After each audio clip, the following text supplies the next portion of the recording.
ఎడారిలో సెలయేర్లు. ఏప్రిల్ 4వ తేదీ.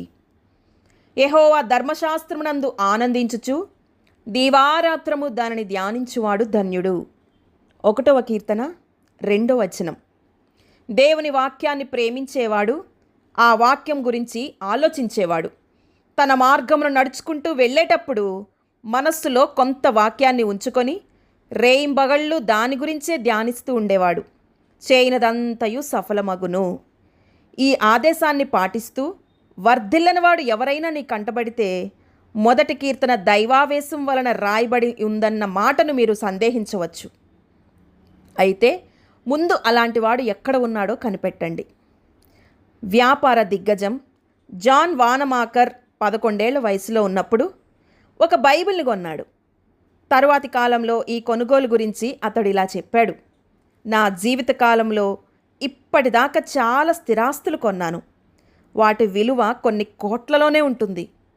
అయితే చిన్నప్పుడు నేను మా ఊళ్ళో ఉండగా 11 ఏళ్ల వయసులో నేను చేసిందే అతి గొప్ప కొనుగోలు. ఒక చిన్న సండే స్కూల్లో ఒక రోజున నేను $2.5 పెట్టి ఒక చిన్న ఎర్రటి అట్ట ఉన్న బైబిల్ కొనుక్కున్నా.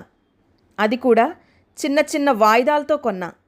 నా జీవితంలో వెనుదిరిగి చూచుకుంటే ఆ రోజున నేను కొన్న ఆ చిన్న ఎర్రటి పుస్తకమే నా జీవితానికి పునాది అయ్యింది.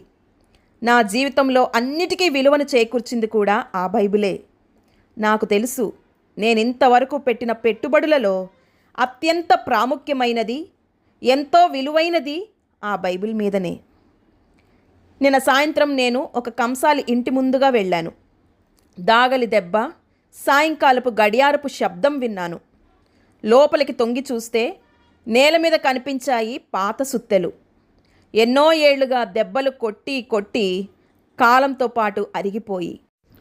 మీ ఇంట్లో ఎన్ని దాగళ్ళుండేవి? ఈ సుత్తెలన్నీ ఇంతగా అరిగిపోయాయి అని నేను అడిగా. ఉన్నది ఒక్కటే అంటూ కన్నుగీటాడు.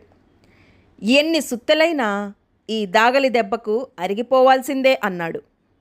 అప్పుడే నా మనస్సులో మెదిలింది దేవుని వాక్యమనే దాగలి. యుగాలుగా దాని మీద పడుతూనే ఉన్నాయి నాస్తికుల ముష్టికాతాలు. ఇప్పటికీ వినబడుతున్నాయి వారి పిడుగుద్దుల శబ్దాలు. కానీ దాగలి మాత్రం దిట్టంగా ఉంది. అరిగిపోయింది సుత్తెలే. దేవుడి మాటలను దీవించునుగాక. ఆమేన్.